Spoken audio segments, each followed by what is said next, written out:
ઓમ સૂર્ય દેવતાય નમઃ. મિત્રો, આજે વાત કરીએ રથ સપ્તમી અથવા સૂર્ય સપ્તમીની. મિત્રો, આજે તારીખ છે 25 જાન્યુઆરી 2026 અને રવિવારનો દિવસ. આજનો દિવસ એ રથ સપ્તમી અથવા સૂર્ય સપ્તમીનો દિવસ છે અને આજના દિવસે સૂર્ય પૂજા કરવામાં આવે છે. મિત્રો, આ દિવસે સૂર્યોદય પહેલાં સ્નાન કરી ત્યારબાદ તાંબાના લોટામાં જળ ભરી લાલ ફૂલ, ચોખા, રોલી, કુમકુમ મિશ્ર કરી પૂર્વ દિશામાં મુખ રાખી ઉગતા સૂર્યને અર્ઘ્ય અર્પિત કરવામાં આવે છે અને સાથે સાથે ઓમ સૂર્યાય નમઃ મંત્રનો જાપ કરવામાં આવે છે. મિત્રો, આજનો દિવસ એ રથ સપ્તમીનો દિવસ છે અને આજના દિવસે સૂર્યદેવની પૂજા થાય છે, સાથે માં નર્મદાની પણ પૂજા કરવામાં આવે છે. મિત્રો, હવે જાણીએ આજના દિવસે કયા કયા ઉપાય કરવા જોઈએ. મિત્રો, આ વર્ષે રથ સપ્તમી રવિવારે આવી રહી છે, જેનું ધાર્મિક મહત્ત્વ વધી જાય છે. રવિવાર સૂર્યદેવને સમર્પિત દિવસ છે, સાથે સાથે સપ્તમીની તિથિ પણ એ સૂર્યદેવ સાથે જોડાયેલી છે. મિત્રો, આપણા હિન્દુ ધર્મની અંદર ધાર્મિક વિધિનું મહત્ત્વ વિશેષ છે. મહિનામાં શુક્લ પક્ષની સપ્તમીને રથ સપ્તમી કહેવાય છે અથવા સૂર્ય સપ્તમી પણ કહેવાય. સાથે સાથે આજે નર્મદા જયંતી પણ છે. ધાર્મિક માન્યતા મુજબ સૂર્યદેવ અને માં નર્મદાની આરાધના એ શુભ માનવામાં આવે છે, એટલા માટે આજનો દિવસ મહત્ત્વનો છે. રથ સપ્તમીને લઈને માન્યતા છે કે આ દિવસે સૂર્યદેવ પોતાના રથ પર સવાર થઈને ઉત્તર દિશામાં યાત્રા શરૂ કરે છે અને આ માટે આ સૂર્યપૂજાને બેહદ શુભ માનવામાં આવે છે. એવું પણ માનવામાં આવે છે કે રથ સપ્તમી બાદ મોસમની અંદર એટલે કે વાતાવરણમાં બદલાવ શરૂ થાય છે અને ઠંડીની અસર ધીમે ધીમે ઓછી થાય છે. આ જ કારણે આ ઋતુ પરિવર્તનનો સંકેત પણ માનવામાં આવે છે. રવિવારે આવનારી સપ્તમી એ ધાર્મિક રીતે તો મહત્ત્વની છે, સાથે સાથે સૂર્યદેવને સમર્પિત દિવસ હોવાથી આજના દિવસે સૂર્યપૂજા પણ થાય છે અને આજના દિવસની પૂજા એ વિશેષ ફળ આપવાવાળી માનવામાં આવે છે. ધાર્મિક માન્યતા અનુસાર જો સૂર્યદેવ સાથે માં નર્મદાની પણ પૂજા થાય તો અક્ષય પુણ્ય પ્રાપ્ત થાય છે અને સાથે સાથે એનો પ્રભાવ એ લાંબા સમય સુધી આપણા જીવનમાં રહે છે. આ દિવસે દાન અને પુણ્ય પણ જરૂરથી કરવું જોઈએ, જેથી કુંડળીમાં જે ગ્રહ દોષ છે એ ઓછા થાય છે, જીવનમાં સુખ સમૃદ્ધિ પણ આવે છે. મિત્રો, નર્મદા નદીના તટે પહોંચવાનું જો સંભવ ન હોય તો ઘરે જ માં નર્મદાનું ધ્યાન કરી અને પૂજા કરવામાં આવે છે. મિત્રો, નર્મદા નદી કેટલી પવિત્ર છે એ પણ આપણે જાણીએ તો ધાર્મિક ગ્રંથોમાં નર્મદા નદીને અત્યંત પવિત્ર માનવામાં આવે છે. ધાર્મિક માન્યતા અનુસાર નર્મદાની ઉત્પત્તિ જ ભગવાન શિવના પરસેવામાંની ટીપામાંથી થઈ એવું પણ માનવામાં આવે છે. આ જ કારણે તેમને શિવની પુત્રી પણ કહેવામાં આવે છે. નર્મદાને માં રેવાના નામથી પણ જાણવામાં આવે છે. સ્કંદ પુરાણ અનુસાર તેનું વર્ણન પણ તેમાં મળે છે.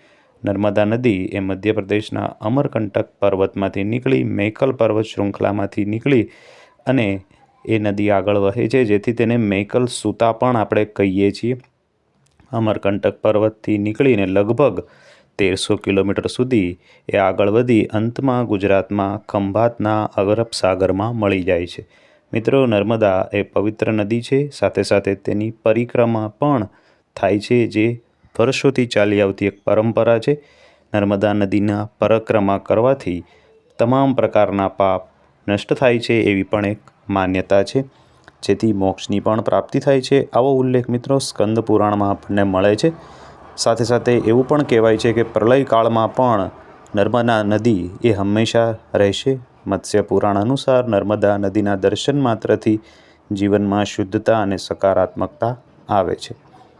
મિત્રો, આજના દિવસે વહેલી સવારે ઉઠી તાંબાના લોટામાં જળ ભરી પૂર્વ દિશામાં મુખ રાખી તેમાં ફૂલ, રોલી, કુમકુમ અને ચોખા મિશ્ર કરી સૂર્યને અર્ઘ્ય આપી ઓમ સૂર્યાય નમઃ મંત્રનો 108 વાર જાપ કરવો અને સાથે સાથે સૂર્યપૂજા આત્મવિશ્વાસથી કરવી. આ દિવસે ગોળ, ઘઉં, લાલ વસ્ત્રનું દાન કરી આજના દિવસની સૂર્યપૂજાને સંપન્ન કરવી. મિત્રો, સાથે સાથે આજના દિવસે મંદિરમાં જઈ ભગવાન શિવની પૂજા કરવી. નર્મદામાં એ શિવજીના પુત્રી માનવામાં આવે છે, તો શિવલિંગ પર જળ ચડાવી ઓમ નમઃ શિવાય મંત્રનો 108 વાર જાપ કરી બિલીપત્ર, ધતુરા અને જનેઈ અર્પણ કરી અને ચંદનથી તિલક કરી ધૂપદીપ કરી આરતી કરી ભોગમાં કોઈ પણ ફળ રાખી આજના દિવસે શિવ પૂજા કરવી જોઈએ. મિત્રો, સૂર્ય સપ્તમીની કથા જાણીએ તો ભગવાન કૃષ્ણના પુત્ર સાંબ સાથે જોડાયેલી છે, જેના અહંકારને કારણે દુર્વાસા ઋષિએ તેને કુષ્ઠરોગનો શાપ આપ્યો હતો અને ભગવાન કૃષ્ણની સલાહથી સાંબને સૂર્યદેવની આરાધના કરી અને સૂર્યના પ્રતાપથી અને તેના વ્રતથી આજના દિવસે રોગમુક્તિ તેમણે પ્રાપ્ત કરી, આરોગ્ય પ્રાપ્ત કર્યું હતું. તેથી આ દેવ સૂર્યદેવને સમર્પિત છે અને સૂર્યદેવને તેજ અને આરોગ્યના દેવતા પણ કહેવામાં આવે છે. તો મિત્રો, ભગવાન શ્રી કૃષ્ણના પુત્ર સામને પોતાની સુંદરતા અને પોતાના પર બહુ જ અભિમાન હતું. એકવાર દુર્વાસા ઋષિનું તેણે અપમાન કર્યું અને એ સમયે ઋષિએ તેને કુષ્ઠરોગનો શ્રાપ આપી દીધો. ત્યારબાદ તેની સ્થિતિ જોઈ ભગવાન કૃષ્ણએ તેને સૂર્યદેવના શરણમાં જઈ રથ સપ્તમીના વ્રત કરવાનો નિર્દેશ કર્યો. સાંબને પૂરી શ્રદ્ધાથી મહિનામાં સપ્તમીના દિવસે સૂર્યદેવની ઉપાસના કરી, સ્નાન કર્યું, દીપ અને અર્ઘ્ય આપ્યા. ત્યારબાદ વિધિવત પૂજા કરી. આ પૂજાથી પ્રસન્ન થઈ સૂર્યદેવે તેને કુષ્ઠરોગમાંથી મુક્તિ પ્રદાન કરી અને પહેલાં જેવી જ સુંદરતા આપી. મિત્રો, આજના દિવસની વ્રતકથા છે. મિત્રો, આજના દિવસે શક્ય હોય તો આખો દિવસ ઓમ સૂર્યાય નમઃ મંત્રનો જાપ કરવો, ભગવાન સૂર્યદેવનું સ્મરણ કરવું, સાથે સાથે માં નર્મદાની પણ આજના દિવસે પૂજા થાય છે, કારણ કે આજના દિવસે નર્મદા જયંતિ પણ છે. તો મિત્રો, આજના દિવસે માં નર્મદાની પૂજા, ભગવાન શિવની પૂજા અને સાથે સાથે સૂર્યદેવની પૂજા, જે તેજના પ્રતીક છે અને જે જીવંત દેવતા છે, આપણી સામે હાજર છે, તેની પૂજા થાય છે. તો મિત્રો, આ વિડીયોને અહીંયા પૂર્ણ કરીએ છીએ. આજની આ માહિતી રથ સપ્તમી, સૂર્ય સપ્તમી અને નર્મદા જયંતિની આપને કેવી લાગી એ જરૂરથી અમને કોમેન્ટમાં લખીને કહેજો. આપના સૂચનો આવકાર્ય છે. વિડીયો આપને કેવો લાગ્યો એ જરૂરથી અમને કહેજો. આપ સૌને અમારી ચેનલના જય શ્રી કૃષ્ણ. ચેનલમાં નવા હોય તો ચેનલને સબસ્ક્રાઈબ કરજો.